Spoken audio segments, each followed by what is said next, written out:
Welcome back to Now. No opportunity wasted. I'm your host, Angelica Ross. Today, we have a really fun, informative, and a bit controversial conversation with the brilliant scholar, writer, and activist, Feminista Jones.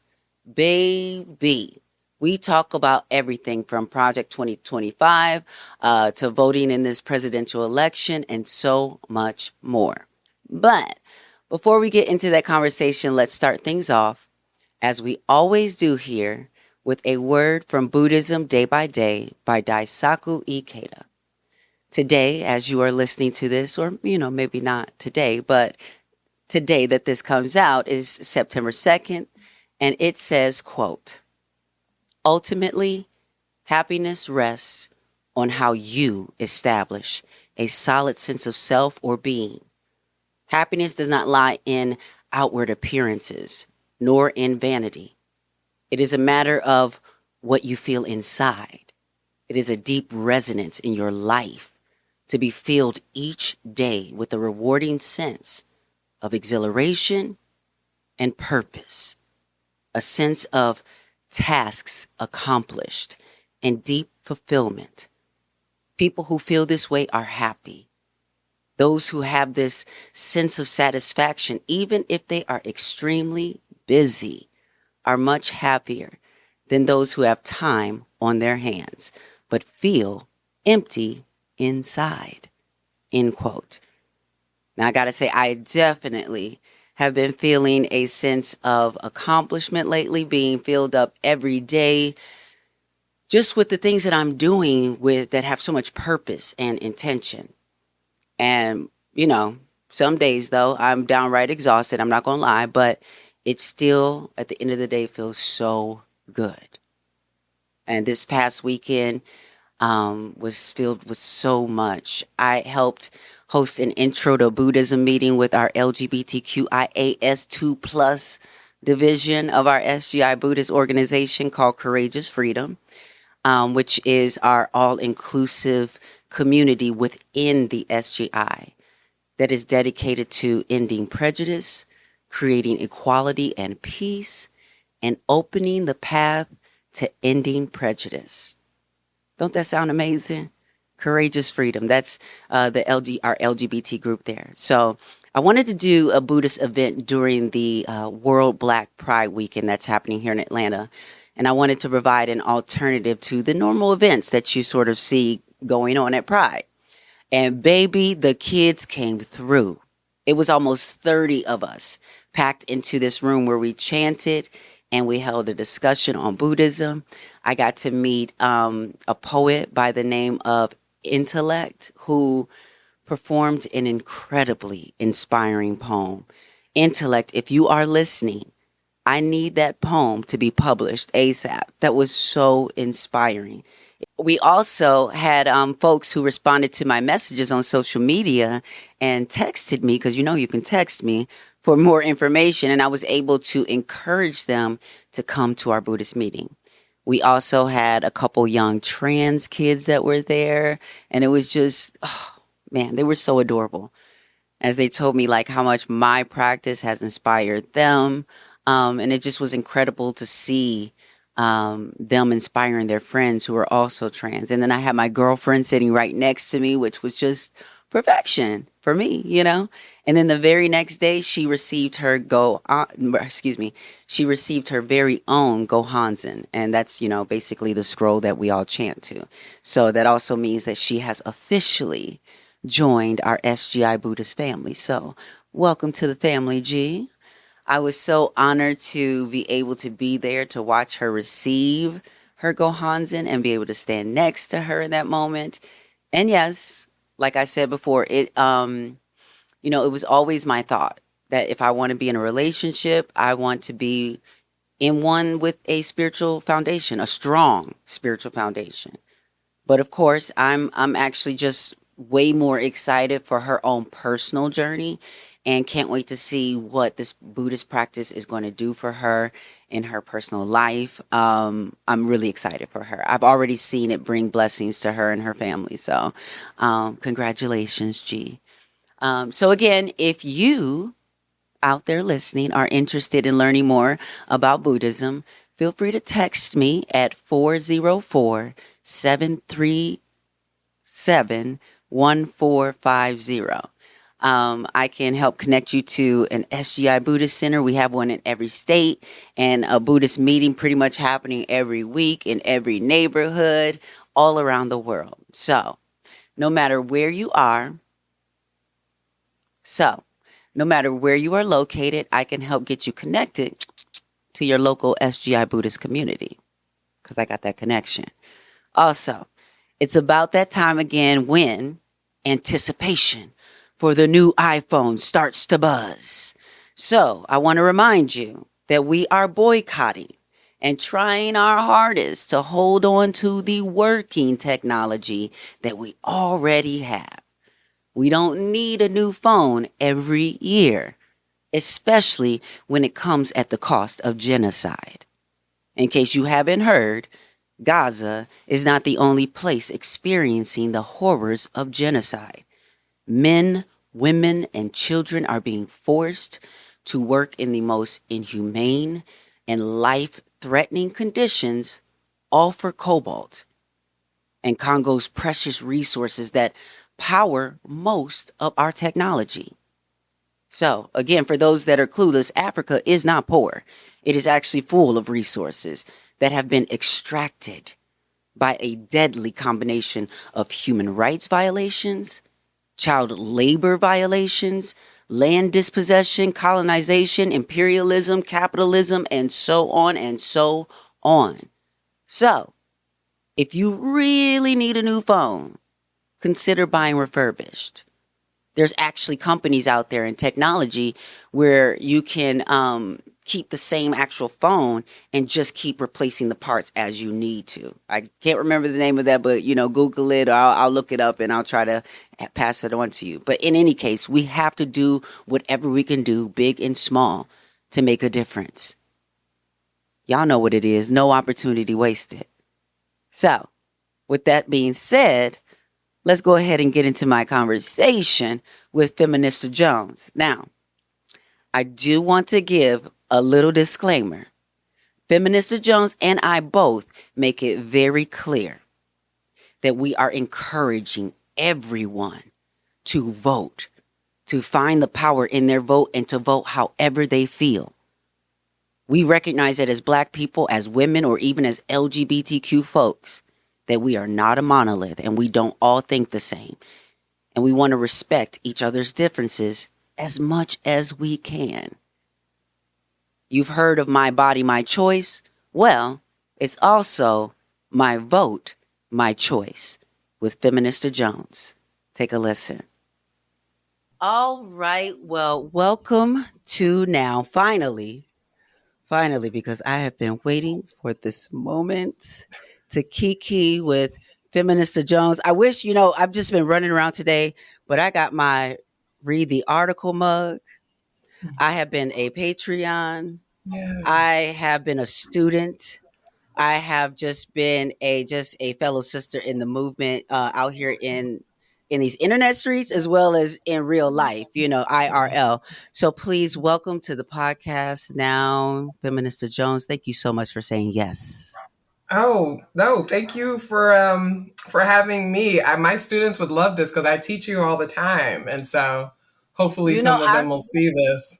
listen, I'm telling you, it was such a beautiful surprise, I was reading your book. It was our spaces, reclaiming our space, right? Mhm.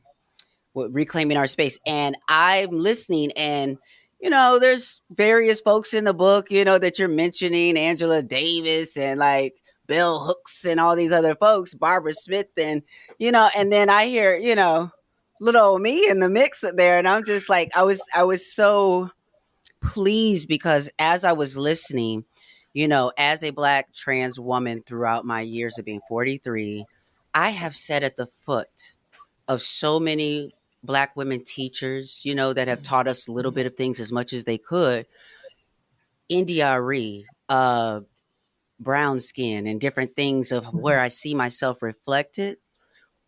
But oftentimes, I have to either uh, reflect in the universalness of like lyrics like NDRE, or when Oprah or someone else is talking about a certain type of liberation for women in general, I have to kind of find myself, you know what I'm saying, in that conversation. Whereas you've been very clear, you know, from the jump in your allyship, or I don't know if I should say from the jump, because I want you to tell me what the Yeah, jump is, because I don't know where yeah, that started from you, but all I've ever yeah, known is you yeah. being an ally and recognizing trans leadership. Yeah, you know, it's so I talk a little bit about it in the book, and it's one of those things where I try to lead by example and say none of us were born perfect. None of us were born spitting multisyllabic words. We didn't all come out. We were not born woke, right? I actually wrote a piece called The Privilege of Being Born Woke because I feel like some folks from younger generations expect us to have had the awareness now that many of us have actually gotten from them. So you know, I wasn't always somebody who was like rah rah trans women. I didn't know, first of all, I didn't know a whole lot about, you know, folks' experiences outside of what, you know, I witnessed growing up with my mom being in the community. But I just, you know, we grew up with the same transphobia that everybody did. And I'm not making excuses, trust and understand. But if it was not for encountering folks online, right, and activists and people like yourself, I would not have the consciousness that I do now. And I'm grateful for it. It's well over a decade in, but you know, I had to come to that moment the same way a lot of people come to me for those moments. So in the book, I talk about that because I think it's important to be like, listen, y'all, we ain't always been this good about things, but growth happens Absolutely. and it happens when you learn and when you listen to people share their stories and stuff. That's where I learn and that's where I grow. And so for me, to not include Black trans women in my conversations. Like I tell people all the time, when I'm saying women, please assume coming from me, I mean trans cis, however. You know, if you say you're a woman, you're a damn woman. That's what I'm talking about, right? So I think when I model that for people, it's just like, nah, I don't play. We're not playing those games. Yeah, we're not. I don't want to add extra Absolutely. words to what I got to say anyway. So it's women. Women is women is women, and that's it, right? And if my understanding of womanhood has Hmm. been changed by trans women, right? I'm now in this For the space better, of you would like, say, right? oh, absolutely. No, Yeah, absolutely. yeah, Because yeah. I'm in this space of now of like, well, whatever I was taught, how harmful has that been to all of Well, us, right? think about this right now in this moment. We all watched a global display of transphobia at the Olympics. Man. If this wasn't the moment that should illustrate for so many cisgender women, Mhm. natural born women, however we want to, you know, all the language y'all want to use, you know, y'all know what we're saying. But if we didn't see now how transphobia affects all of us, this was a moment because no one's questioning or monitoring the testosterone level in these male athletes. They're Mm. barely checking them for COVID. Mm. Or cocaine.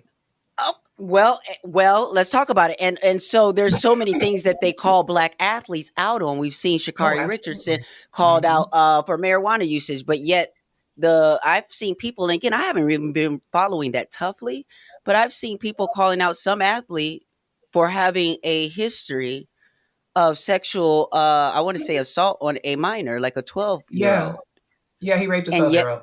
Yeah. yes, you know what I mean? And I in these internet streets in these days, I've been it's I am in a state of somewhat of a awe because I came up in a time where I learned through a journalism class. I learned through a few things where how you check what is a great source, knowing the propaganda machines of marketing, you know, Mhm. understanding all of these different things. And yet, I'm getting to a place, Feminista Jones, where I am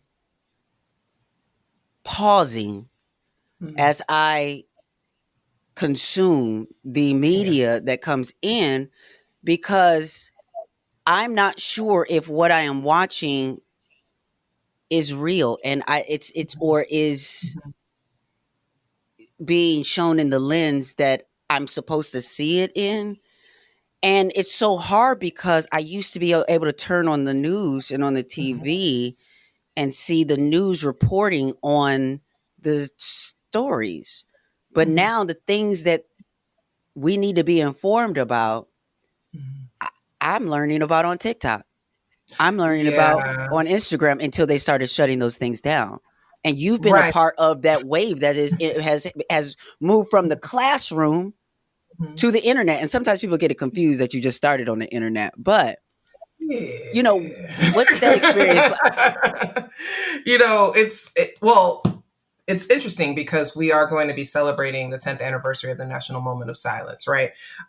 Which remains the largest anti-police brutality demonstration in modern U.S. history. And we're going to be talking about that. That wouldn't have happened if I wasn't an organizer beforehand. Like if I hadn't been a community organizer and activist. Yeah, using the internet is cool and social media is great. You still got to know what you're doing. It's merely a Absolutely. tool, right? It's an effective tool. And well, it was once an effective tool, but when they realized, in part because of said demonstration, that this could actually be used in a very powerful way, then they decided to shake it up. I ended up on, freaking watch list for Department of Homeland Security because they're like, well, who is this?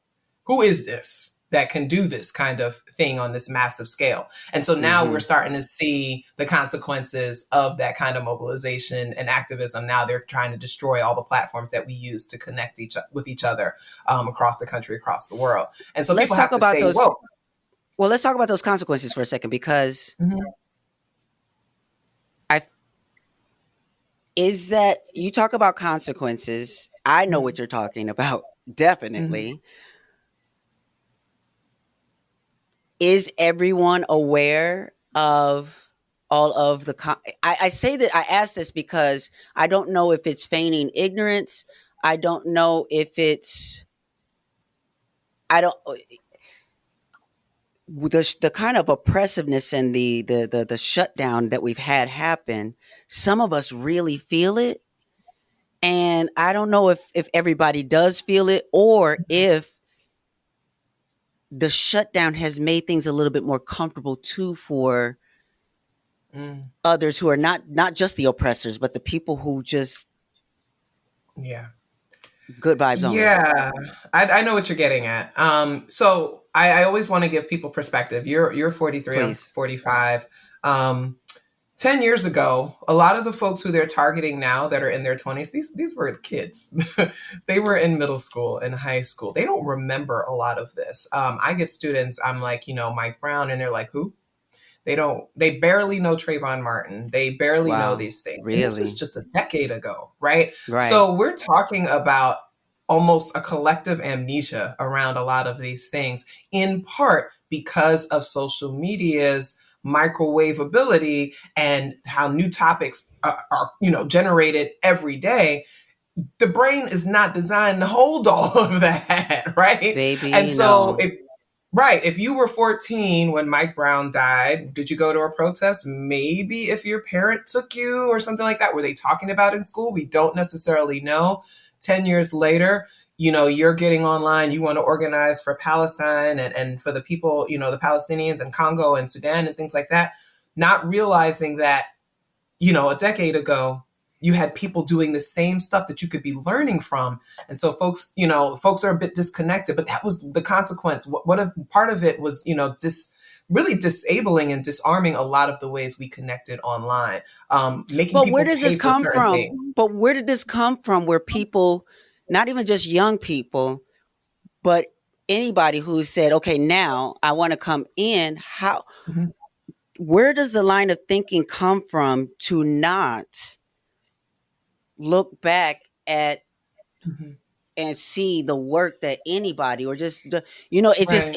it's Well, it's not being taught, right? So, the attacks on education are really at the core of this.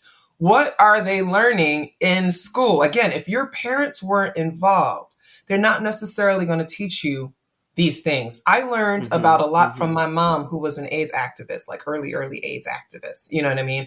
On the show, when y'all did the thing on ACT UP and how people were doing the die-ins, my mom was, I cried through that whole episode because that was what my Wow. mom did. She used to organize stuff like that. Wow. So like I was just like sitting there like, finally the lesbians are getting their their attention that they deserved for that, right? Absolutely, So especially I by the grew up. bedside of so many as Right. well. Yes, Yeah, yeah. exactly. Exactly. So I grew up with that. Okay. But also, this is a woman who was like rocking with the Panthers and the feminists and things like that. I got lucky. A lot of folks are not being raised by folks who were involved in that work. My son, I took him to protests, right? So he knows, he's way more aware than his peers. So it's Wow. kind of like we need to pass that on. But there's also an intergenerational disconnect, I think, that is fueled by social media. I think there's a lot of stuff that comes in that tells these young people, oh, they're boomers, they're old, they don't know what they're talking about, don't listen to them. And then I think the older folks are like, oh, these young stupid kids, they can't read and things like that. We have those tensions that are kind of keeping us apart, but I think there is social media messaging that is doing that. So Right. Do I you feel get like the gap is frustrated. closing at all? No, I think it's actually widening, and I'm Wow. concerned because the young people have so much energy and they want to do the right thing. They just need to know, like, this is what was tried before, it didn't work, this is what has Right. been effective, here's how Right. you can learn more of that. But again, if they're not getting it in school, they're not learning about protests against the Vietnam War, they're not even learning about, like, where are they going to learn that unless it's on social media? But then if you've erased people, like the national moment of silence has damn near been erased, how will they learn? How will they Right. know? Right. Right. And so I think a lot about that. My job as an educator is to make sure we never forget those things. Well, that's why I also subscribed at the level when I've Yeah. subscribed is because like the teaching that you Yeah. have been doing,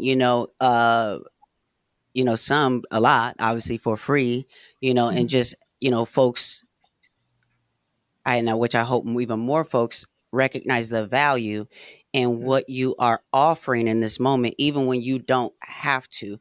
What I want to, okay, so this podcast specifically, we be talking about no opportunity wasted. And what that usually Mhm. means is like the fact that every moment is a moment. Life is made up of so many moments, moment by moment. And each moment is an opportunity to sort of Mhm. win or lose in your sort of Mhm. your spiritual Yeah. objectives, you know what I mean? Whew. And so the reason why I want to tap into a little bit with this is because I think that, you know, we can surf the cliff notes of Feminista Jones. And Mhm. there's a lot of accolades, there are credentials, there are, I mean, there's so much for people if they just open their eyes and Google for them to just How skate the about it? surface. You know what I mean? How about it? But Yeah. what I know for Mhm. sure, the way things are set up, is that underneath all of that, you're still a black woman who identifies as pansexual. So do I, Mhm. identifies as pansexual, Mhm. and who has a son, who has been raising a Mhm. son, who Mhm. has been married, Mhm. who has had a different identity Mhm. before that marriage, Mhm. during that marriage, as a mother, and then as a mother who's queer identified and Mhm. identified in our community. What I want to talk about is I try to reflect for everybody that it's whether you are this person or that person, depending on your mix of things, it's all going to be challenged. Each of us are going to have our individual challenges. Mhm. But you can't just have the accolades. You just can't have the awards without the Right. struggle, without the hours of Right. work, without completing that degree, even when it was difficult, whether financially or Mhm. actually physically Mhm. to finish the thing. Mhm. Talk to me about what it looks like for you to have the opportunity that is your life, that is Feminista Mhm. Jones. And Mhm. what was the challenge of showing up and dealing with the challenge of a marriage and then a marriage dissolving and Mhm. still having to raise a child and still having enough strength and room to be lifting bridges and everything else for the rest of Yeah. us to cross. Yeah. You know, a good friend of mine, the other day, her sister, was in a bad situation, and we were just kind of like, what can we do to help you? And she's like, I'm just going to black woman through. And I think about that, like what the implications. I understand as a Black woman, I knew exactly what she meant. I didn't have to ask another question. I'm just going to Black woman through. And I didn't want to be married. I Talk got about it. pregnant. I Mm-hmm. got pregnant and I was just like, oh my goodness, not me. I was still stuck in a lot of those things. I had this Ivy League degree. I was living on my own. I was doing, like, how the hell did this happen to me? And I was buying into a lot of, the respectability things. And I was just like, oh my God, I don't want to raise this kid without his father in the home. I had been raised like that. And so I ended up marrying somebody I wasn't in love with, somebody I should not have married, right? So we divorced. And, for a while we did the co parenting thing. And then it just got contentious. And now he's living with me primarily, and I'm, shouldering most of the responsibility, and that's fine. Like my kid is great, he's wonderful, and all those things. I think for me, what's been important is that I'd never identified myself as just a mother or a wife or, something for someone else. I have I've always been me first. Could be that I'm an Aries Sun, Leo Moon, I don't know, but I am always the main character in my story. Even when I've experienced abuse and mistreatment, I've still always been me. And so I'm the me who has a kid. I'm the me who was married. I'm the me who, is a romantic, which that also helped. That discovery helped a lot of my relationship kind of Wow. stuff.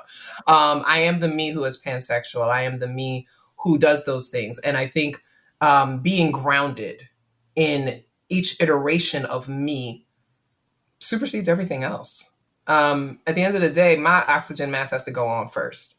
And that Mm-hmm. way I can breathe and then I can assess the world around me and figure out what it Wait, is that I need to wait, do. wait, wait, wait. So you just said something that triggered something for me, and I Mhm. got to get your Mhm.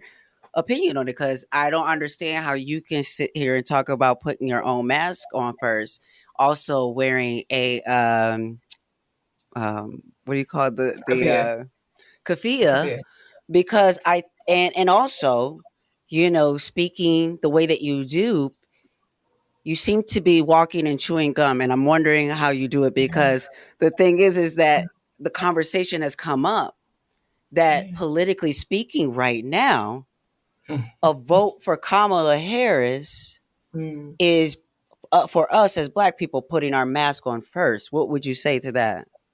Well, that's why I'm not voting for her. But again, it's a stance that I take for myself. And I had to put my mask on so I could assess the situations going around the world. And I'm like, I have enough to breathe. I can breathe. Okay, but others cannot. So now what? Right? We are always connected to people in struggles because the world has, I want to say this, the right way, but Blackness gets put onto people and how the world treats them, right? When we talk about anti-Blackness, so what does that mean, right? So we have to understand that Blackness is this. I can't use the N word, but there's actually a term for it, and it's the N-ifying of people, Mhm, right? mhm, And the mhm, mhm. N-erization of people, Mhm, and that mhm. has happened across the globe to people in these situations. Whether it is Palestine, whether it's Congo, the Tigray people, just the way that the colonized entities treat them, right? We have solidarity in that because we understand that hundreds of years of being treated like that. There's no way to Mhm. divorce yourself from the struggles of other people around the world. And I've never bought into the as long as me and mine are okay. That's never ever that goes against everything I understand about collective consciousness and solidarity. And because I am Pan-African, there are African people in Palestine right now suffering, right? It And sounds like so what you're what talking about. It sounds also that you're making a choice yes. in this collective mindset. Mhm. Do you think that people are conscious? I guess what I'm Mhm. hearing, this all, of course, of course, of course. Are there, I think there's a mindset that's not interested. It's like this individualism, I think Of that course. has. Of course. And that is all European. That is all patriarchal. That is all colonizer ways of thinking. We are African people. We are collective. I am because we are. That is it. That is how we survived for thousands of years being communal. So to move away from that is a very Eurocentric way of being. And basically, that's white people shit. We don't do that. We do not do that individualism. There's no such thing as But we're self-made. doing it, right? Some of us are, again, because look at what they've done to our minds for hundreds of years, right? I am fortunate that I was raised in a way that allowed me to divest of that and to work on decolonize my mind. And I say that because it's life's work. We're never, again, hundreds of Baby, years of yes, programming, yes, yes, right? yes, yes, yes. But I cannot be free. We are not free until all of us are free. And that's the bottom line. And I understand that a lot of people are choosing, self-preservation. I gotta do what's right, what works for me and mine. And okay, What do I you get do it. with that What do you do with that recognition? And the reason why I asked that is this, is that for me, I had to switch up how I use my Instagram completely, my main Mm, profile, mm-hmm, um, because I realized what I wanted to be is one thing. mm, What it is on Instagram is another thing, right. because it is absolutely coded, hard coded in Mm, the algorithm to mm-hmm, be exactly what they want it to be, nothing more, nothing absolutely. less. And 100%. so I had to turn that into such a Trojan horse where I'm now rebuilding my engagement on that platform and Mm-hmm, reconnecting with everybody I know is real mm-hmm, on all the other mm-hmm. things that will show me the real people, because this That makes celebrity sense. thing is this. Yeah.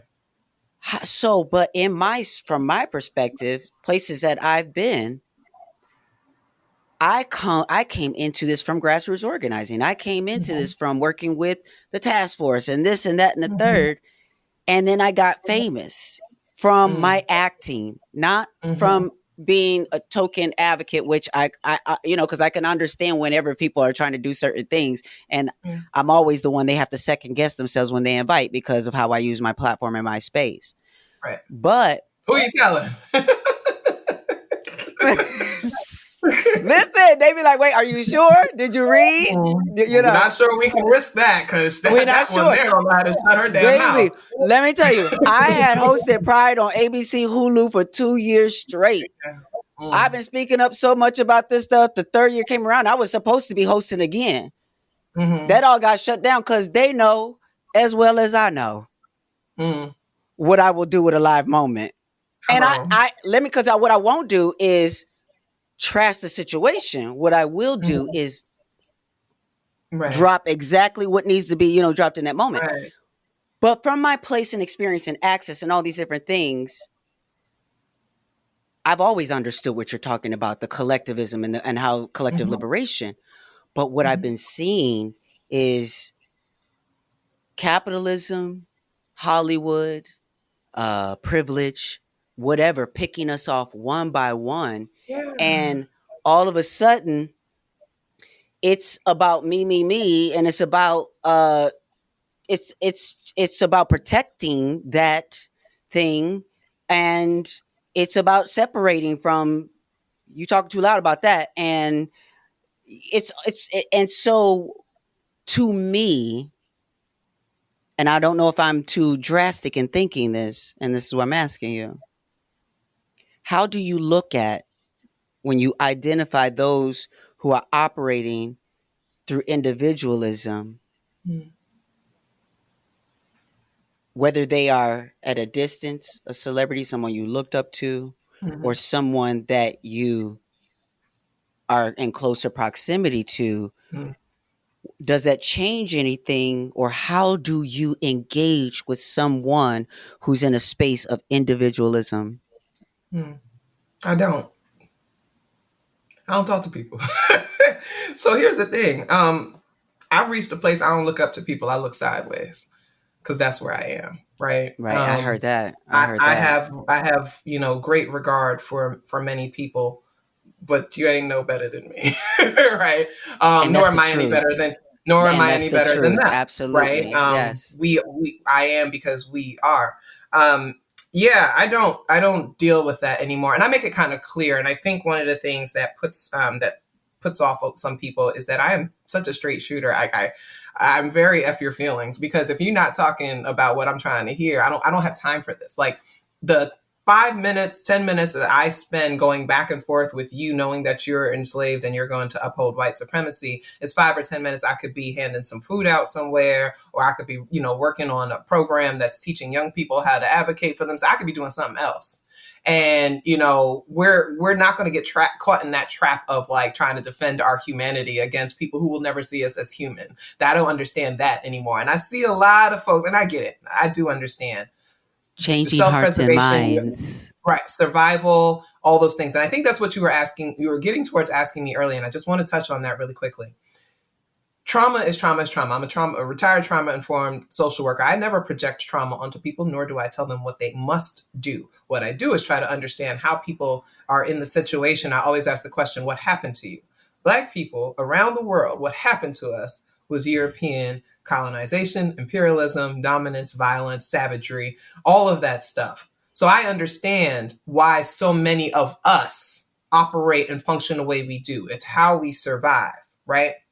I had to get to a place where I was just like, how do I balance survival? Because why are we paying for food and water, right? Those things don't make sense to me. You need food and water to live. You should not have to pay for that.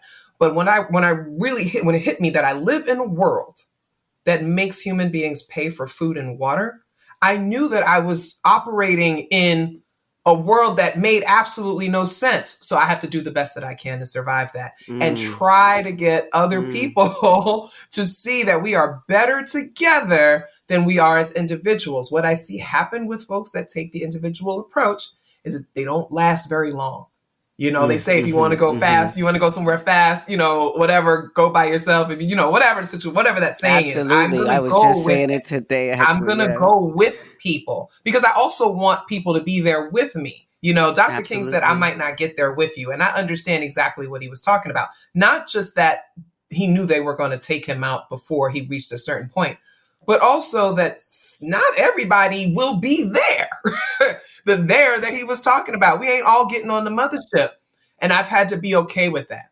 I used to not be. When I was a young activist, maybe 25 years ago, I was like, we gotta save everybody. We gotta get everybody. But I started realizing that I was denying Black people the humanity and the dignity of risk and choice. And at some point, you say, yes, I understand hundreds of years of colonization, but at some point, sweetheart, you got to make a choice. And some of our people are making choices to not be free because we don't know liberation. And I teach this in my classes all the time. Let me just say this thing because I want your people to hear this. We do not know what liberation looks like. We have continuously defined liberation as the opposite of oppression. So even then, our liberation gets tied to our oppression. We do not know what it means to exist outside of this oppressive paradigm, right? So we choose the devil we know. And that's what's comfortable. Rather than try to go for the freedom and the liberation we don't know, which could mean suffering, it could mean pain and things like that. We're not willing to try that. Again, I understand it, but I was not raised that way. I was raised to fight for that. You come hell or high water. And so that's why and what's so interesting about you saying that is that, I'm literally getting goosebumps because there's so many levels to it because I have recognized as well that as Black people, we have identified risk as something we don't have access to sometimes. Especially when you are raised that you have three strikes, or Black, you're this, you're female, or you're, so all of these different things. But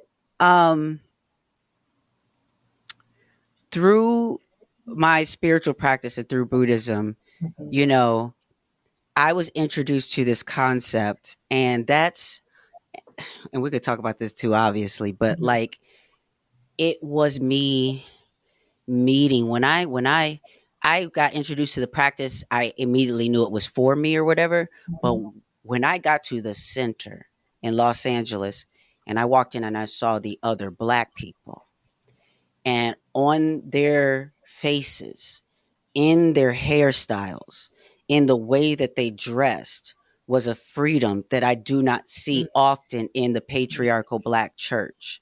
the Mm-hmm. bald head black Buddhist woman, the one with the gray locks. I don't think I saw a single relaxer in the building. You know what I mean? Mm-hmm. Like, but I mean, sometimes they do. It's not nothing against Mm-hmm. relaxers. But what I'm saying is that even the freedom I think that Tina Turner eventually found for herself from that practice is Mm-hmm. something that has been separate from black community in ways that they haven't always honored her legacy. Even like a Beyonce or things like that, to take the abuse out of her story and make Mm-hmm. it into something as frivolous as a lyric, you know. Mm-hmm. Or again, not Beyonce, but Jay-Z. I don't want to blame her for her husband's actions, but still she's tied to it, as they both released She's a a song. meticulous Virgo. She has control over everything. Hello. So say hello, say that. But so not only did I see that and know there was something there when I saw blackness differently, showing up Mm-hmm. differently, when I was met with another black person and I told them nervously that I was trans in the beginning, they were like, oh, wow, congratulations. And we would Mm-hmm. always say congratulations whenever we know that anyone's faced with either a big challenge or what we would say a life mission.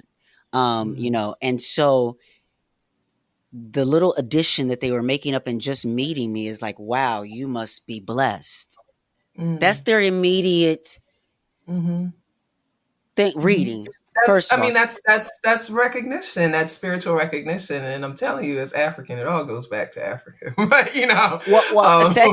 secondly, what you brought up for me is this concept of suffering consciously, which Mm, is this idea of you cannot go from birth to the box and death and not experience pain and mm, suffering. mm, And to understand that with losing loved ones, with losing relationships, a job, or whatever it might be, when you get good at suffering consciously so that the rug is not pulled from under your feet, it is the risk that we're talking about where you say, you know what, mhm. I'd rather take the pain of that path to Yeah, my liberation yeah. versus staying here and feeling this and being stuck in this Yeah. pain. Yeah, there's got to be something better than this. That's how I always think about it. I was raised in the church. I'm not in the church anymore. Everybody knows that. But I was deeply, deeply raised in that. And you know, one of the things that I got out of that experience is that I'm not going to take Black people's joy from them.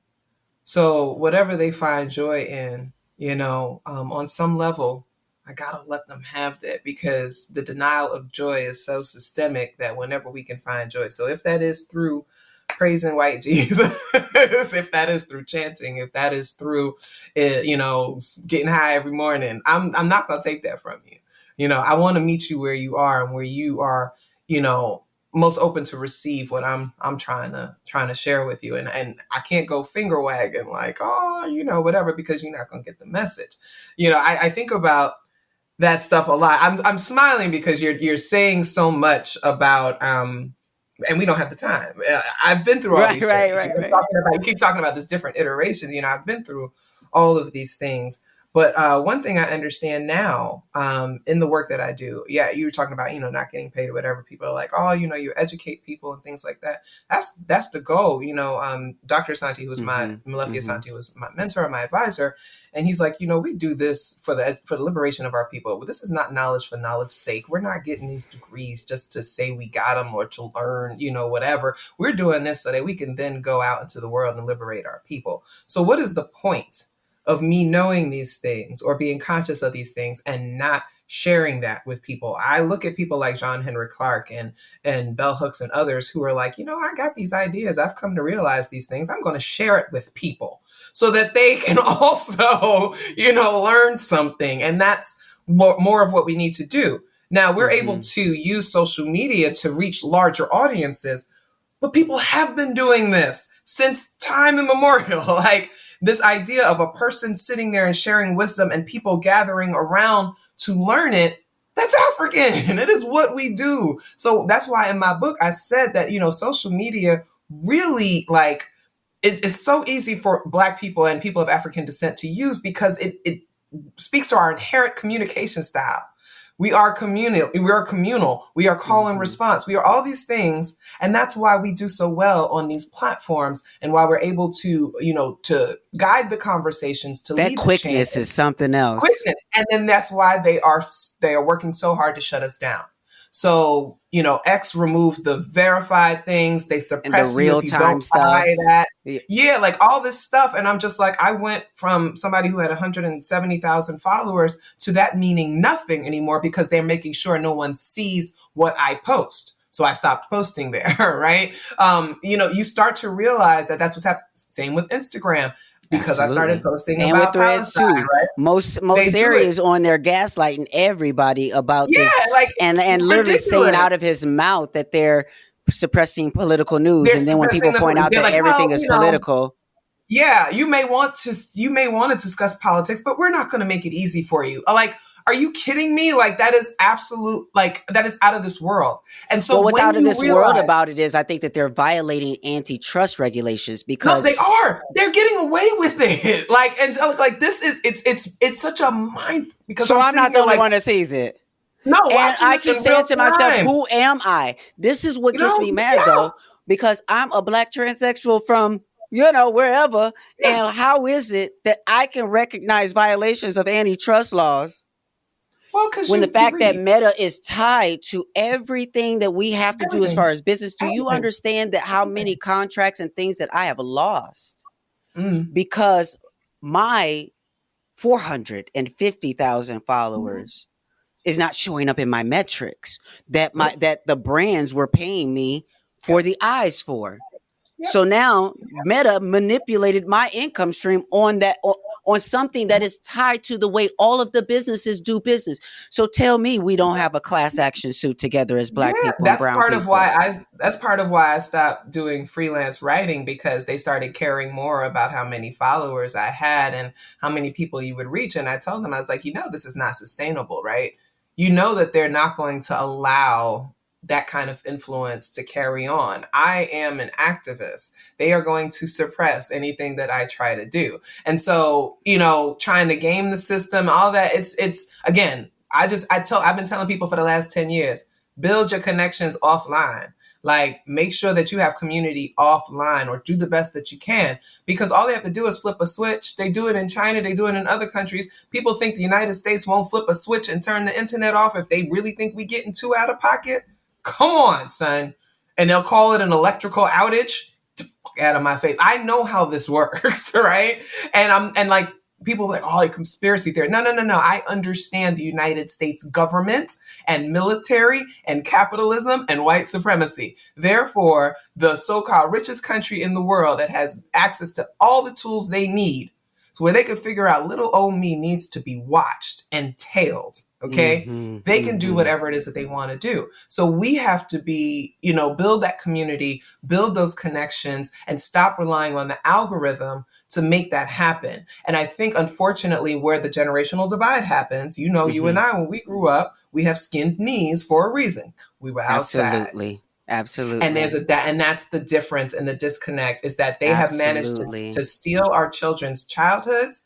They have Oh, sucked them in. They have pulled them away from each other. And we've got a generation that doesn't know how to make friends, how to talk to each other, how to build community. And I'm sorry for thinking that's by design, because collectivism changes systems. oh, that's When definitely by when design. people can get together, you saw what they did to the kids on Roblox when they did the Free Palestine thing on Roblox, shut them all down. And these kids came up with that themselves. So if every time they're trying to do something, it gets shut down or suppressed or pushed back, they're going to eventually stop, which is the goal. It was just the goal. You, which is the goal. And so once you recognize that, spiritually, you have to divest. I used to be so invested in like how many followers I had, how many people I could reach, what was this and this. And I had to divest and say, you know what? I'm just putting it out into the universe. Wherever it needs to land, it will land. It may take a week and they may miss the event that I was trying to advertise, but it's going to land at some point. And so Mm-hmm. I just keep Mm-hmm. putting it out. My spirit has called me to just Wow, keep putting it yes. out, keep putting it Absolutely. out, keep putting it out. Like with my school, St. Cofa Summer School, just keep putting it out, putting it out. People are going to come across that YouTube channel. They're going to see all these lectures. They're going to get that knowledge. I have faith in it. and I just Yeah, keep doing what I feel like I'm called to do. The money and stuff, listen, as long as I can put food in my child's stomach, I'll be okay. that's how Because I give me a that's how pack I of see cigarettes it. to suppress that suppress that appetite real quick. That's what my mom Yes, used to do. That's why my mom used to right. smoke, because she could get the cigarettes cheap, but she couldn't afford enough food for both of us. So she would make sure I ate, and she would go have a cigarette for dinner. You know what I'm saying? That's where I come from, and that's the mentality I come from. So I can sacrifice a lot because I know I can get by on this much.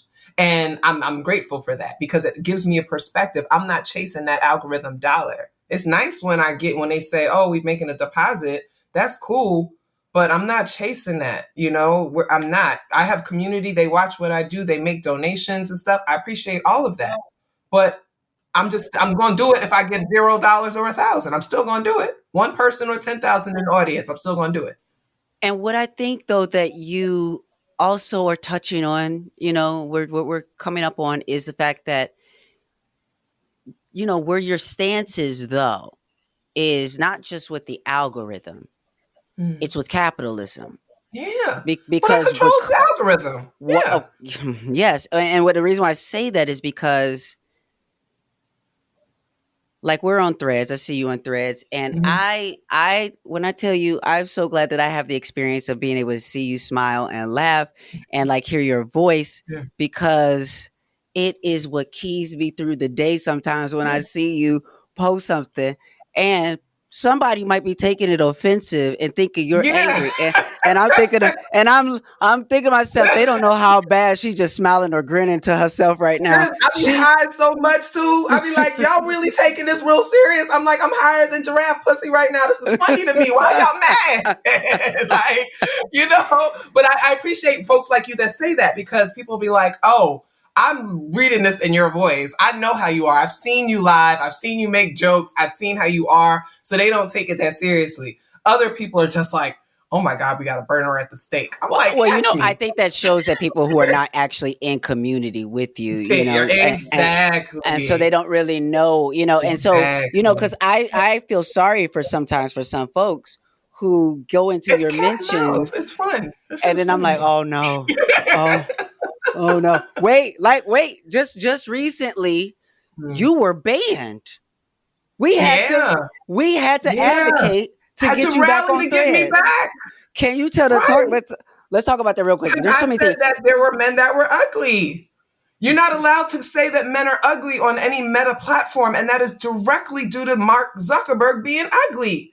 He struggles with that, and in all of his billionaire status, he has made it so that you cannot say that men are ugly or you risk losing your account because he is an ugly man with Do you know insecurity. how bad I was digging? I was digging like, wait, what did she say? What I kept trying to look for the Yeah. thing, and when you posted the screenshot of Mhm. what it was, I was like, you have got to be kidding me. Everybody was like, are you serious?" But that again, so you can't take it as a random thing. It is Feminista Jones. It is somebody who has enough power to organize like 100,000 people in a few days, right? It is a person who is writing these things and teaching and is the woke. She's like leader of the woke mob, right? They thought they were going to So give you a public lashing. everything, any opportunity they can to try to shut me down. They're like, oh, she's not on Twitter anymore. She's over here on Threads. Wow, let's watch her. She doesn't use Facebook as much as we'd like. She's on Instagram, but we've suppressed her there. Let's watch her on this Threads thing because we got to make sure and see what influence she's If you having was there. talking to anybody else, they would be like, you talking conspiracy theories. And I'm sitting here listening to what you're saying, and I'm like, I know. Of course they're what you think they don't you think the analytics is only for our eyes? No, but that's why I talk to you. I don't talk to people who are not smart. Like, again, you asked me about those conversations. I no longer have it in me Mm-hmm. to do Mm-hmm. that so-called work. And there are people Mm-hmm. that are out there, they're like anti-racist educators and all this. I'm like, great, you play that Wonderful. role. Absolutely. I just got my blood pressure under control. Absolutely. Absolutely. Baby, I have got some balance in my life right now, and the way that it I is, know I I saw you know cupcaking. I do have to ask you though about Project 2025 because again, that's what I want people to take away from this conversation, that Yeah. this is a brilliant black woman I'm talking about, and I can Absolutely. focus on Same. all of the topics of the day, and I can Mm, focus on a lot of the things, even Project 25 politics, all these different things, and I love your perspective and the value that you can contribute for each of those things. But what I want people to understand is what is underneath it all. It's mhm. not, and because what's underneath it all is a human. And what I mean by that is just what you said before, you're no better or less than anyone else except for the value and choices that you have made that have created the experiences that is your life. But other people can access those things too if they're willing to take the risk, if they're willing to do Yes. those things. What does it Yeah. look like for Black people right now to take a risk in this Mm, political climate when you have mm, Project 2025 right around the corner and people are right. telling you Yeah. we cannot risk this. We cannot Yeah. risk a Trump presidency. We cannot risk them greenlighting this thick book of Project 2025. So we must vote for Kamala Um, Harris. yeah, no tea, no shade, but they gonna do it anyway. So I need people to be smart enough to understand. One, they've been doing it. I read through it, right? I read it like about 3 times now already. Half the stuff is stuff they already been doing. So I don't understand why people are all freaking out. I'm like, oh, you didn't know that this was already a thing? Like it is. It may not have touched your life though. Or And your that's why state or you your aren't city. Yeah. aware, right? But as they say in their opening, they've been advising conservative leadership for the last 40 years. So, this is a lot is not new, but also it is risky, right? People say, well, it's actually only risky in Pennsylvania and Michigan. Everybody else can vote however they want to vote. But again, you got Right. to know these things. You Right. got to know electoral You talking college. You about the got to know electoral seriously. college, right? You got to know where it's at. I can say I'm not voting for Kamala Harris because I live in a very blue state. I know my state is going to go to them. So I have a bit. I don't want to say privilege because I don't believe Black people have privilege in this world. But I can say that I can make that choice to not vote for her, to conscientiously abstain from voting, because of my own thing, because I already know that that's going to happen, right? It's tougher for the folks that are in those like 7 counties that, call the election to vote, maybe with their conscience. And again, Mm-hmm. as I said earlier, I'm not going to be mad at you for doing what you feel like you need to do, right? That's important. At the same time, I just want to make sure that all of our voices can be heard and people can understand there is diversity in our political thought. There's diversity in what we are hoping to achieve. They're like, oh, you're just not going to vote? Well, I did vote. I voted uncommitted in the primaries, right? That is a vote. I did And too. I, Mm-hmm. however I vote going forward, it is what it is. But I don't think that people, okay, how do I say this without being offensive? Um, Say however you need to say, honey. I think that we need higher political literacy. I Yes. think that we need a lot more Reading political knowledge. comprehension, period, though, but Yeah, well, yes. yes. Okay. So I talk a lot about literacy. 85% of Black people in America cannot read beyond an 8th grade level. Do you And that's understand that important. do you understand that a lot of people, do you understand that a lot of people are hiding it? Do you Yeah, of understand that course. I Of have course, because ran it's into shameful. so many, Yeah. I'm getting goosebumps It's because I shameful. know, I've know people Yeah. and they are remaining in a space and almost hiding the fact that they really can't read and not putting Yeah. effort to increasing that skill or addressing that certain thing Yeah. and getting all kinds of upset about all It's kind of it's it's so conversations. hard. I mean, because when you cannot read, you cannot function in society in so many ways, and so it is very difficult for a lot of people, and the embarrassment, the shame, and all those things. But I also want to remind Black people this is something that was done to us. Okay, it was illegal for us to learn how to read. So the fact that we have these statistics now is not surprising. However, I have to bring them up because they affect these conversations. They matter when we have these conversations. Okay, so if you can't name all 3 branches of the government, right, which only 1 in 3 Americans can actually do, how do we have a conversation about Project 2025 and what the Right. impact is on. They're like, oh, well, if Trump wins, he can appoint, these people to the Supreme Court. Who's retiring, y'all? Do you even know the ages of the folks?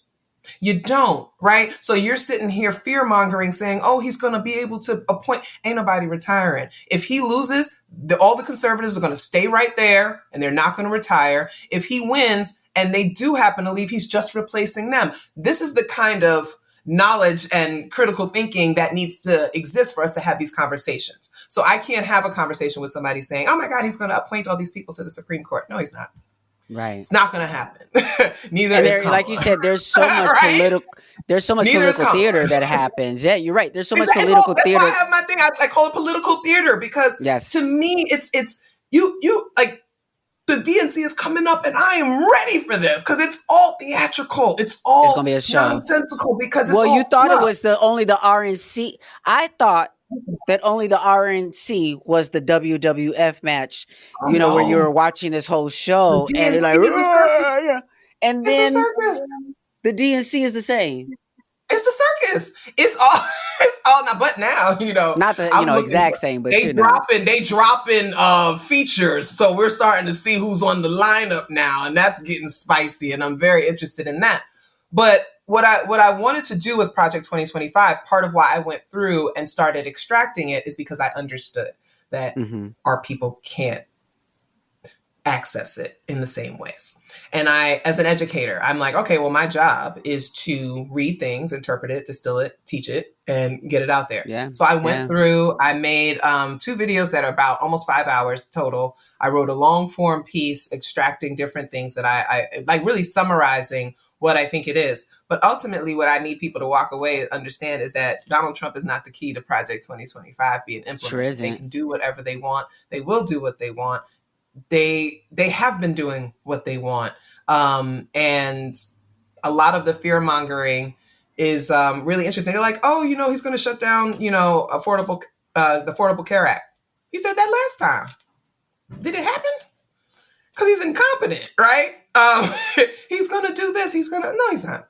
No, he's not. He doesn't actually. So you don't think that he could implement dictatorship like he wants to on day one? I don't think Donald Trump does anything. So that's the bottom line. He has handlers. He doesn't do anything. He is a scapegoat. When things go wrong, they can say, well, we never really liked that clown anyway. It's all political theater.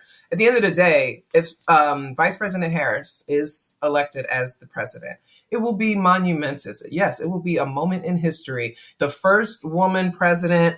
She is not a white woman. She's still very much Democrat establishment. She's wealthy, highly educated, etc. She's a coastal elite, all those great things, but it's still going to be pretty monumental. And we can celebrate that for what it is.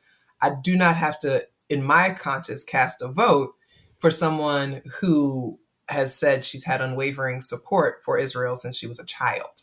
And so when I hear that, right, when I hear that coming out of her mouth, and then I hear her meeting privately with Netanyahu and then coming out and saying that they have unwavering United States support, I'm like, okay, that's fine. You all can vote for her if that makes you feel good, but I cannot. And I wasn't going to vote for Biden, so why would I vote for her? Because she's not doing anything different. The only difference is that she is a woman and she is half Black and half Indian. It's the same agenda, the same everything. So I'm kind of looking at some people funny. I was like, well, you swore you weren't voting for Biden. Like, you were so anti-Biden. Now you're so pro-Kamala. And I'm like, the platform ain't changed. In fact, we don't have a platform because they don't have anything on the website but give us money and vibes. So, girl, when you started calling that out, I was just like, what is it? Like, what? Okay, we're donating to Vibes. You already came in with tens of millions of dollars, and then you raised another 80 million more. What do you need so that you can land in these airport hangars and pay for all of that? Okay, whatever. We don't have to go there. The bottom line is that our folks, in my opinion, at that time when it came to Project 2025, I felt like there needed to be some summarization, interpretation, because absolutely. And where can they get this? So if you go, it's free on my Patreon, patreon.com/Feminista Jones. Yep, it's free. It's open, it's public. And you can go to my Instagram and like kind of scroll and look at my Project 2025 videos that I've made where I was like kind of walking through that. Just because Wow. People also, because I know that a lot of people won't even read a long form piece about it, I made the They need videos the too, video. right? Right. Part of being a good educator is meeting people where they are and understanding the needs. And so that's what I did. But I'm in a lot of groups like on Facebook and stuff on my personal account. And just the ignorance born of illiteracy, it's Yeah. really scary. And so I'm way more concerned about that than I am about the empire. The empire is going to do what it did. It did what it did with when Obama was president, right? It's going to do what it's going to do. I'm more interested in the experiences, everyday experiences of our people. So, okay, and then I'm gonna let you go, but I'm gonna say this: we definitely, and I'm available. I just couldn't make I that love thing it. happen on that date. You That's had okay. like a Yeah, teaching for your class, it's but okay. No, the line is we're open. gonna work it out because I got an Exactly. idea for you. So I got an Oh, idea for you. We're gonna please, work it out. please, We're gonna please. work it out. But I definitely have to have you on again when it makes sense for you and your Yeah, schedule and everything. But because yeah. there's just so much more I would love to dive into because I really do appreciate your stance. Mm, Like, and I just need to like, I want people to start to be able to slow down and to see things and to value things. And so when I say that I value your stance, thank the way you stand firmly and the way you stand with lightheartedness, even in the midst of like all these different, like heavy different things. Um, I know that it's not always easy to do that because I am someone who you. operates in a similar space. Mhm. And it's been difficult for me to sometimes ask for help or signal that I need some support, but just know that I'm in your community of that support. Appreciate you. I love it. One of the words I want to drop in this moment right now, I drop it often, often, often, is responsibility. And just that a Buddhist friend, gave me this definition of it as the ability to respond. Mm, And just talking about, you're just talking about voting for Kamala Harris, you doing your part, what you know you do, what your state is, what the risks are, what all the different things are. Um, I see a lot of people asking a lot of questions, and they seem to mm, be asking more questions of me and you and other folks who have maybe a different perspective than they are of their political people that they're voting for. They're giving money without asking a single question that they've not asked us. asking a question. Yes. Nothing. So I guess what I want to ask and sort of tap on is, what does responsibility look like intersectionally Mm, for Black people, for Brown people, for Palestinian people, mhm, for people with criminal backgrounds, seeing millions of dollars and things like that go into building cop cities across the country, and to then have a candidate who has often described herself as a cop. Top When cop. I Top top cop. cop, top cop. So when I think about responsibility as the ability to respond, I'm now Mm, putting myself in a place where I'm accepting. I felt like I heard you say the same thing, but like, these are the choices they are making. Cool. mhm. You said that you have an unwavering commitment to Israel. We That was planted trees your for them. response. And Yeah, that that was was the your response. ability as a leader in this space who has had Yeah. as much access to information Mhm. more than so that the fact that you keep mentioning October 7th even is a spit in the face of so many people. So I Listen, don't know if I have, because listen, I put on my Instagram in big bold letters, I am voting for Kamala Harris, and then underneath it try to explain so that y'all know that I said I'm willing to do that, so that you don't get confused about all the questions real questions I have about her candidacy, where this is going, certain such. I've mhm, been very mindful about what mhm, I am saying. yeah. However, I've been extremely mindful at this point, and now I'm at a place where I remember watching some white dude on TV talking about, he just, with his conscience, he couldn't vote for Biden. And I thought to myself at this moment, this is when Biden was a candidate, I thought to myself, wow, that's a pretty privileged place to be. Because I'm just thinking as a black trans woman, I Mhm. don't know if I have the privilege to Mhm. say I want to vote with my conscience and I'm not voting um Mhm. Kamala Harris. But Yeah. just through this conversation alone, just through this conversation alone, you have given me sort of the courage and just the Mhm. space to respond the way I want to respond Mhm. to if this is what is being presented to me and to what is a thing. Like, I am a trans person, I am a black person, I am a woman identified person, I'm all these things. Mhm. But I want to give myself the privilege to separate myself from the, I guess, single issue or single mindedness that they even would think Ain't no about. such Of thing as single it's issue. so You're good. backwards. It's so backwards. You know what I mean? But just saying that, I Yeah. pull myself away from that to say that with Yeah. all of those things considered, Mm. what's my response to someone whose stance is that?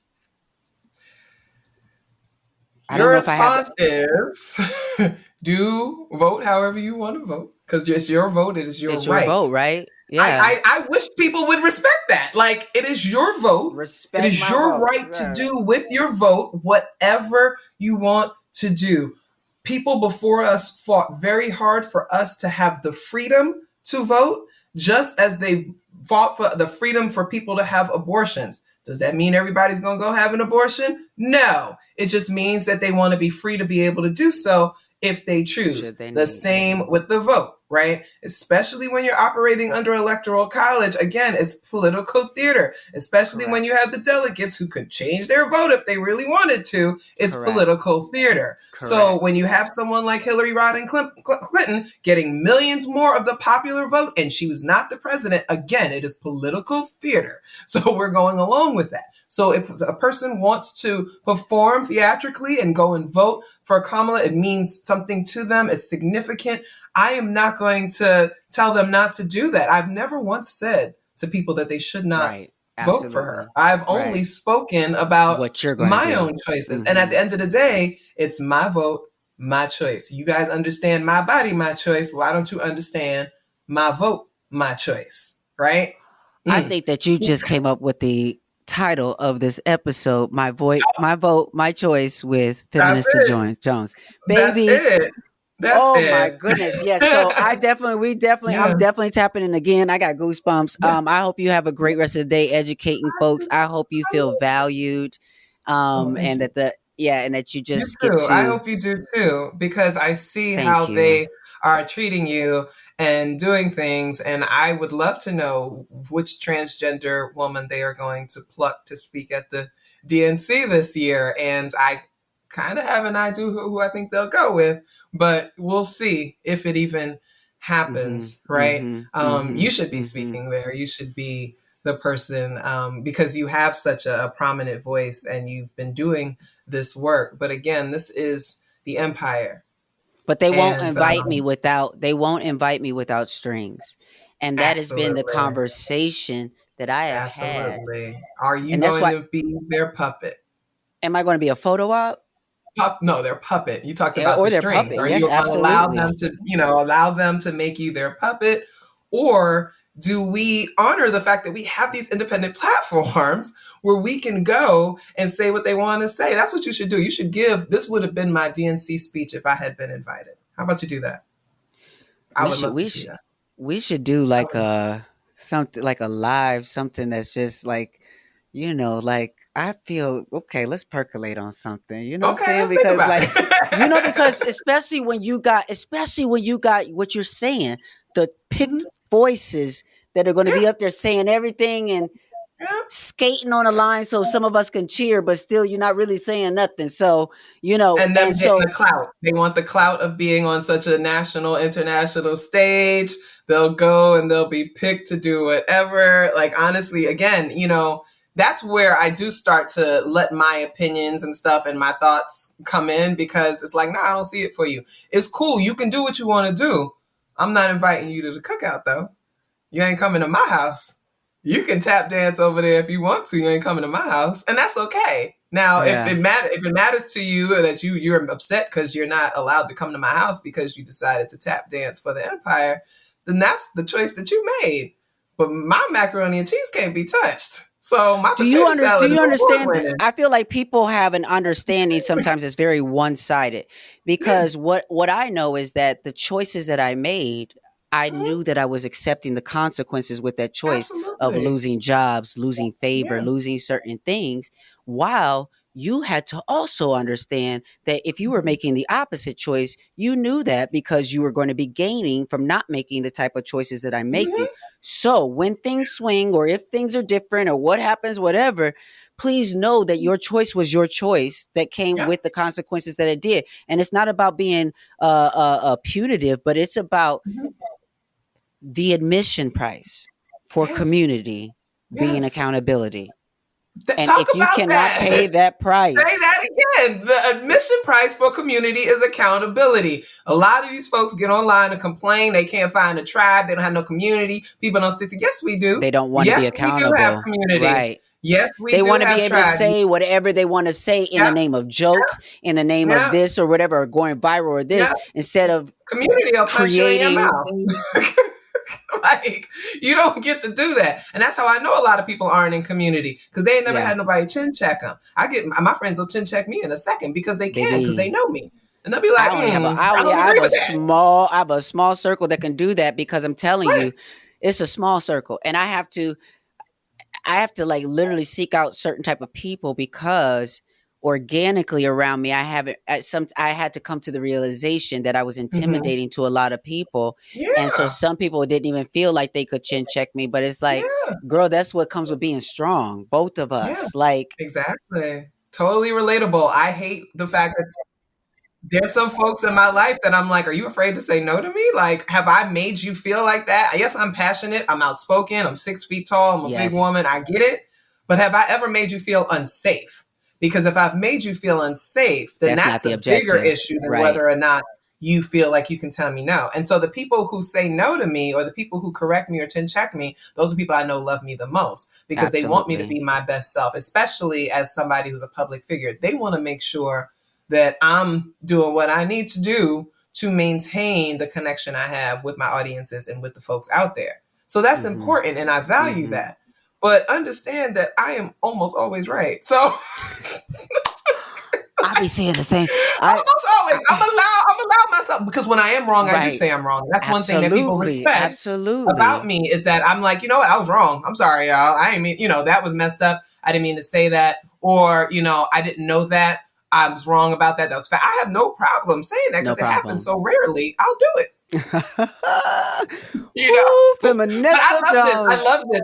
I'm honored that you invited me on to be able to have a conversation like this, because I need people to see what Black woman solidarity looks like across various things, different spaces and what have Yes. you. And yes, okay, you're trans. Yes, I'm cis. Okay, great, whatever. We're Black women, and we're navigating this world as Black women, and everything that comes with it, right? Except one of us has a girlfriend and one of us doesn't. Yeah. Thank you. You noticed that I did kind of introduce her to the world. I You really sure didn't. did. I You you know sure what? did. And It wasn't even a sometimes I, soft launch. It you wasn't even a know, soft launch. It was a well, rocket launch. all of a sudden, then when I saw the gay magazine had tagged us in the photo, and then, you know, to see the comment section and to see people in our own, like, because you're talking about people who follow Yeah, gay yeah, news. And now we yeah. know a lot of straight people can't help themselves but to follow They straight can't. gay business. But this particular account, is mostly people in the community following, and the comments were so off that What? the comments were so off, basically saying that now I'm in a heterosexual relationship, calling me a man with like that we didn't. So people not knowing that I've What? already had my surgery. But People what saying are that? All people are so stupid. Oh gosh. lesbians saying that I can't be a lesbian. Like, it was just What? so. It's, girl. If you just Okay. take a Well, look in there, girl. It's but you I know, don't, but because it's gonna piss me off. And I'm Aries. right. I'm a fighter. We're Yeah, loyal no. cheerleaders. I'll be in there swinging at everybody who says something wrong. I'm Well, like, you I know know what? you ain't say that about There are my people homegirl. already in there swinging right now because they're like, I cannot Okay. believe that we have this far to go in our own community. But Yeah, what's worse yeah, is I see yeah, people who are not in the community somehow seeing this and saying, yeah, "Whoa, y'all, look!" Even in their own community, they saying they're yeah. confused about this. Well, that happens with Black folks too. That happens with women, right? We the yes all women stuff and all. That happens. Every community is gonna have those kinds of things that people are gonna look and say, see, they can't even get along. Nobody does that with white people. Right? No, they Nobody don't. does that with white men. Nobody does that with heterosexuals. See, look at those heterosexuals. They disagree on Chris Brown and Rihanna. Look at them. The heterosexuals can't figure it out. Nobody does that. So I don't allow for it to permeate. I don't Right. allow for it to be anything that resonates too deeply with me, because again, and I'm gonna say this and then I'm gonna go. People are by and large not smart, and I'm sorry, they're just I mean, not. I think that was a full sentence. But I Thank love you. you. I love you. I Thank you love you. for I love taking you. this time and us I going appreciate overtime, but you. we are going to include all of this. So thank you for your Yes, valuable please. time. Thank you again so much, Feminista Jones, for just being so unapologetically you. Thank you for inspiring me every day to think critically, to read more, to read the article, to be able to challenge the system and the status quo, as well as building coalitions and community with folks who are willing to do the work and to be as inclusive as they possibly can with it. So thank you also for including me in your book, Reclaiming Our Spaces, with so many incredible thought leaders that you included in that book. So just thank you so much for including me and being so intersectional. If y'all haven't already, definitely you need to pick up her book, Reclaiming Our Spaces. All right. That's it for our episode for today. But before we go, I got to drop a little Buddhist breadcrumb. And I just want to talk about Nichiren Daishonin himself, whose teachings are what we study in the SGI as Nichiren Buddhists. Now, I want to talk about sort of this profound distinction that was made by Nichiren himself when he basically called out the entire country of Japan, the government, for attempting to corrupt the essence of the religion and the beautiful practice of Buddhism to create a hierarchy of power, influence, and control. Sound familiar?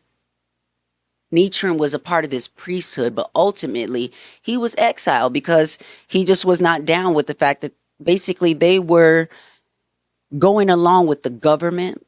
They were blessing wars as if spirituality has anything to do with killing human lives and war. I mean, our society would have us believe that evil is necessary. And again, in Buddhism, we understand there's a concept of oneness and good, of good and evil, but that's not the same thing. It's not the same thing that, saying evil is necessary, so let's bomb these children and bomb these countries and take people's land. Nichiren basically warned the country that if y'all keep following this erroneous Buddhism that's telling y'all can align with wars and do all this stuff, and that there are priests who are more closer to enlightenment and more worthy than the everyday person, you leading people in the wrong direction, baby. And because of that, this land is going to experience a lot of trauma. Y'all going to experience famine, a bunch of natural disasters, just all kind wars, all kind of things, because y'all following erroneous teaching. And that is what has been at the core of, y'all know, my energy, refuting erroneous teachings when I hear them. Not to mention, I'm grappling with my ADHD and being neurodivergent and realizing I just always have a thing to call a thing and just really don't want to feel like fluffing it up for nobody. But now my spiritual practice actually affirms me in radically standing firm, even if I have to stand alone, even if I am exiled out of society and out of communities because I'm saying the thing that makes people uncomfortable, but it's the truth. We are supposedly in America, one nation under God. But what God is this country serving? What God is this country serving? Look around. What God is this country serving when there are people and officials in those churches that are abusing children, that are telling LGBTQ people that they have no value, that are funding that kind of mentality over in Uganda where they want to kill gay people? What God are we under here? This is a place where we want to champion freedom of religion. Practice it however you see fit, but it should improve your life. It should not be religion should not be a means to control people. And that's what Nietzsche was warning folks about. But, the government didn't listen, of course, and exiled him. And so when he was exiled, Nietzsche wrote all of these letters. And those letters are in 2 volumes of these books. And that's basically what we study as Nichiren Buddhists, the writings of Nichiren Daishonin. You can read any of these writings at nichirenlibrary.org. But all in all, I really bring that up because I really want people to understand where I am coming from. Like, I feel in lockstep with Nichiren, in lockstep with our first SGI president, Tsunasaburo Makaguchi, who died in prison for these values. He was locked up because he wouldn't go along with the military and Japan and the government. Jose Toda, who proclaimed that we should abolish nuclear weapons. He was our second SGI president. Our third SGI president, Daisaku Ikeda. They're each one carrying on the vow of Nichiren Daishonin's Buddhism, but of course, the Lotus Sutra, which Buddha said is the highest teaching, showing that everybody, regardless of position or physical ability, of mental capacity, of whatever, everybody can have a valuable life. Everybody can have enlightenment. It's here for all of us. We can all experience heaven right here on earth. But the truth is, we can also experience hell right here on earth. So, when you wonder why I'm moving and talking and doing things the way I am, I'm just being like Nichiren.